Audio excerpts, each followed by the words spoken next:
Há muita gente que tem esse sonho no coração. Como seria bom se a vida pudesse acontecer sem os seus limites? Como seria bom se a gente pudesse viver sem nenhuma norma, sem nenhuma lei, sem nenhuma regra a ser obedecida? Como seria bom se a gente pudesse fazer exatamente aquilo que a gente quer, do jeito que a gente quer, segundo aquilo que a gente pensa, onde e como a gente bem entendesse. E é esse o sonho de muita gente. E a gente percebe isso no namoro, na família, nas regras sociais, no comércio, onde cada um quer expandir o máximo possível o seu limite. Onde cada um quer fazer do seu jeito, porque vai se colocando como centro. E aí sonha com o mundo, com a sociedade, com uma vida onde não precisasse prestar contas, onde pudesse chegar em casa quando bem quisesse, quando bem entendesse, num namoro onde não houvesse limites a serem respeitados, num relacionamento familiar onde cada um pudesse fazer o que quisesse, do jeito que quisesse e como quisesse. No entanto, a gente percebe que no dia a dia da vida a coisa não funciona muito bem assim não. A gente percebe que a felicidade não está em fazer tudo do jeito que eu quero, como eu quero. E até percebemos que liberdade não é isso. Que liberdade não é fazer o que eu quero, como eu quero, do jeito que eu quero, na hora que eu quero. Que liberdade é mais posse plena de si mesmo. Será que realmente aqueles que pensam fazer o que querem, do jeito que querem, são de fato felizes? Ou será que a gente precisa de alguma cerca, de algum limite, de algum ponto de referência? Ou será que a gente precisa de alguma coisa que nos sustente, que nos dê equilíbrio? E tem pessoas que insistem em viver sem respeitar os limites, que eu diria até naturais da vida. A história, por exemplo, que Jesus nos conta, daquele pai que tinha 2 filhos e que o mais novo resolve conquistar o seu espaço, ser livre, não ter mais o limite da casa, o limite da terra com a sua família, o limite do trabalho, e pede a parte da herança que lhe cabe e parte para um país distante, onde existia liberdade absoluta. As festas, as mulheres, a prostituição, o dinheiro, o amor livre. Quantas pessoas hoje ainda sonham com aquela primeira parte da vida desse menino, sem dever obrigação, sem dever obediência a nada e nem a ninguém. Quantos jovens que também hoje saem de casa para conquistar o seu espaço, porque não querem dar satisfação da sua vida para ninguém. Quantos casais que rompem o casamento porque um deles resolveu viver a sua própria liberdade, porque ele acha que a família, a esposa, os filhos agora estão reduzindo seus limites e agora ele não consegue ser feliz. E alguns buscam essa felicidade num novo espaço da vida. No entanto, parece que não encontram essa felicidade como o menino da história de Jesus, porque essa liberdade sem limite não existe. E quem luta por conquistá-la acaba causando sérios problemas contra si mesmo, porque acaba tendo tristes e terríveis consequências. Um mundo e uma vida com uma liberdade sem limite não existe. E quem tenta viver sem esses limites, queira ou não queira, vai sofrer na própria pele terríveis e graves consequências. Pois é, na historinha que Jesus contava, o menino achou que ia ser feliz quando fosse completamente livre. E conta como é que as primeiras experiências dele foram bonitas, alegres, não tinha limites. Ele era senhor de si mesmo. No entanto, ele vai caindo em si pouco a pouco. Quando ele percebe uma realidade muito profunda que muitas vezes nós custamos a compreender. Quando saiu da casa do pai, ele perdeu também o seu ponto de referência. Ele perdeu também a sua capacidade de descobrir-se limitado. E em decorrência disso ele percebeu que havia em si um vazio, um vazio muito profundo. Era como se ele não soubesse mais quem ele era. Faltava-lhe essa referência fundamental de ser filho, de ser irmão, de ser amigo, de ser companheiro. No mundo da liberdade sem limites, é também o mundo da liberdade, da libertinagem sem referências. E sem referências, nós não sabemos quem nós somos. Nós não sabemos o espaço da nossa vida. E aí vem um vazio, aí vem uma angústia.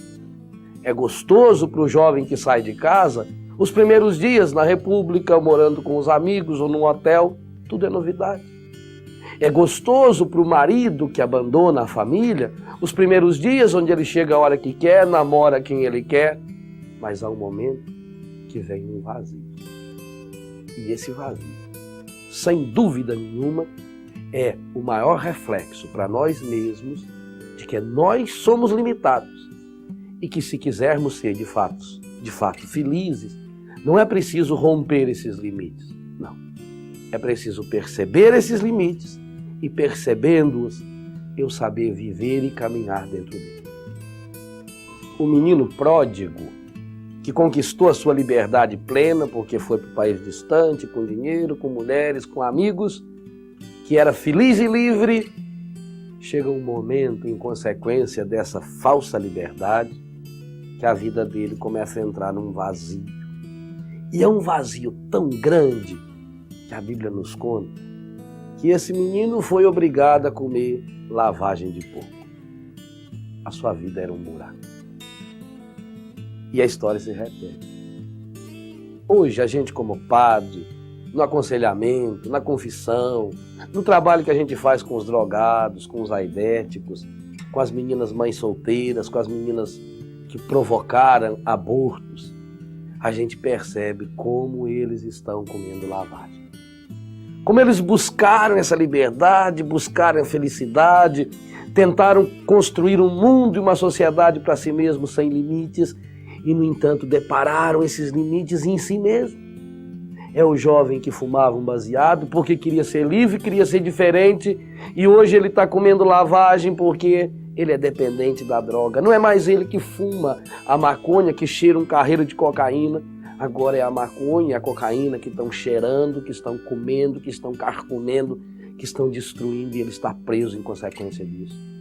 É a menina que se julgava livre porque os pais eram ultrapassados e ela queria um namoro liberal, um namoro mais moderno, e para demonstrar que ela era livre, que ela era diferente, ela topou transar com o namorado porque disse que amava e não precisava de normas, de lei da igreja, de lei humana, porque o amor que ela tinha era superior a tudo isso. E, no entanto, pintou uma gravidez, e aí o namorado, que era macho, e como todo macho é machucado, ele não foi homem suficiente para assumir, não tinha estrutura, e ela está comendo lavagem porque ela provocou o primeiro aborto, e depois o segundo, e depois o terceiro, e hoje está vivendo no chiqueiro das consequências tristes de saber-se assassina e assassina dos próprios filhos. Tem muito jovem comendo lavagem hoje, vivendo o terrível drama da AIDS. Não como um castigo de Deus, não. Não porque eu desrespeitei um limite que Deus me colocou, muito mais do que isso. É um limite físico, é um limite humano, de gente que brincou com o corpo através da sexualidade vivida de qualquer jeito, de gente que brincou com a droga através das seringas que foram passando e repassando um para o outro, e hoje estão comendo a lavagem de saber que a sua vida está por um fio, está por muito pouco tempo, e está vivendo agora também o chiqueiro das consequências da sociedade, dos próprios amigos que o abandonam nesse momento, que não o aceitam, daqueles mesmos amigos que pregaram essa liberdade, e agora eles não estão ali para estender as mãos. Tem casais que se separaram hoje comendo lavagem, porque no começo era gostoso, mas hoje vê um vazio, do filho revoltando, da própria família não aceitando, dos filhos, dos parentes desequilibrados, porque ele lutou por essa liberdade e hoje ele sabe que está comendo a lavagem terrível do abandono e do desespero. A vida sem liberdade, ela tem um preço. E a maioria das vezes, o preço é comer a lavagem da sociedade que se julga sem limite. sem parâmetro. É o que aconteceu com o menino da historinha de Jesus. Quando ele percebeu o pesadelo da lavagem que ele estava vivendo, ele começou a acordar. Caindo em si, ele tomou consciência da vida que ele estava vivendo, da liberdade que ele tanto sonhou e que, na verdade, o estava levando para um buraco que ele jamais havia pensado como consequência. E isso também pode acontecer com a gente. Com você que hoje constata que o sonho da sua liberdade virou pesadelo, que o sonho da liberdade sem família virou o pesadelo de um filho na hora que não deveria ter vindo, virou o pesadelo da droga, virou o pesadelo da AIDS, virou o pesadelo da prostituição, virou o pesadelo do isolamento, da falta de amigos, da depressão, daquele buraco que você está se sentindo hoje. E aí é preciso fazer como o menino da história. É preciso cair em si. É preciso olhar para a vida, tomar a vida na mão e dizer: por que eu cheguei aqui? Eu tenho uma saída. Como o menino da história, eu vou voltar. E a gente precisa ter essa humildade. Deixar o orgulho nesse momento, deixar a autossuficiência cair de lado e dizer: eu também preciso voltar. Porque aquela liberdade que eu sonhava, ela não existe. Os meus limites não estão fora de mim. As cercas não estão fora, estão aqui dentro. Como ser humano, eu preciso da acolhida, do carinho, do amor e de todas as consequências disso, que muitas vezes é tolher essa liberdade. E aí a gente tem que ter essa humildade do menino. Eu vou voltar. E é isso que Deus convida você hoje também. O menino caiu em si, decidiu voltar, preparou até um discursozinho para ver se convencia o pai. Ele estava na dúvida se volta, se não volta, como é que ele ia ser recebido. No entanto, Jesus reserva aquele final emocionante da história, que é o que ele reserva para a gente também. Quando o menino estava ainda longe, o pai, que todo dia ficava lá em cima da montanha olhando, na esperança, torcendo para que o filho voltasse, o pai vai em sua direção correndo. E enquanto ele pensa em fazer discurso, o pai lhe reserva um grande e demorado e chorado abraço. Quantas palavras foram resumidas naquele abraço. E é isso que nós precisamos experimentar também. O Deus que Jesus nos revelou é o Deus que nos ama. É o Deus que não fica fazendo pergunta e nem perguntas, e nem questionamento, e nem questionamentos sobre o que nós fizemos ou deixamos de fazer quando nós sonhávamos com o pesadelo da vida sem liberdade. O Deus que Jesus revela para nós é o Deus que nos ama. É o Deus que não olha esses nossos limites, é o Deus que nos acolhe com esses nossos limites, porque é um Deus que acredita em nós, porque sabe que é tudo de errado que nós fizemos até o dia de hoje, é porque nós não fomos suficientemente amados e por isso que a gente buscou nessa falsa liberdade, nessa libertinagem, buscou solução para a vida fora e essa solução não vinha de fora. O Deus de Jesus é o Deus que tem coração, que tem um coração constantemente voltado para nós. É o Deus que nos abraça, é o Deus que nos ama. E é esse Deus que está esperando a mim, a você, a cada um de nós, que já estivemos tantas vezes perdidos no pesadelo da nossa falsa liberdade. O Deus de Jesus é o Deus que se traduz em gestos concretos do abraço de Jesus na Samaritana, sem olhar o passado, sem olhar a sua história errônea, do abraço naquela pecadora prostituída, caída, jogada aos seus pés, e ele não faz nenhuma pergunta, nenhum questionamento.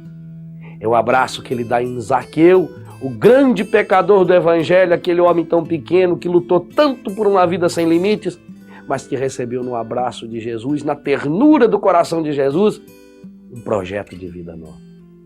Meu irmão, minha irmã, o nosso Deus é um Deus rico em misericórdia. É o Deus que nos abraça, é o Deus que nos ama. E nós não precisamos ficar na mediocridade de saber se eu posso, se eu não posso, se eu devo, se eu não devo, porque o Deus que me ama, com um coração terno e eterno, vai me revelando pouco a pouco que eu fui feito para o infinito, que eu fui feito para a felicidade. Venha para esse abraço de Deus.